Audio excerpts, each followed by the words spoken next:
tanggalin ang tali ng nasasaktan.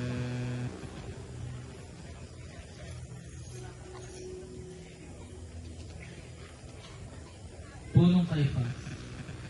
Si Jesus ng Nazaret ay narito sa ating harap upang siyasabing kung siya'y magkasala ng kapasalanan sa Diyos.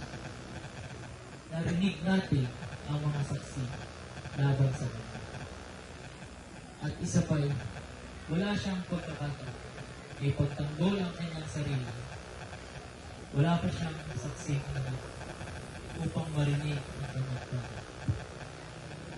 At kung sinasabi niya na siya ang Mesiyas, wala tayong patunay kung hindi nga siya.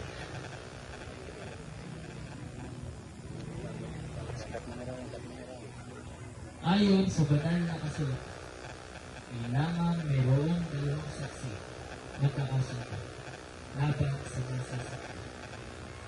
Malinaw natin narinig, ang mga saksi ay hindi nagkasundo sa kanilang mga pirata.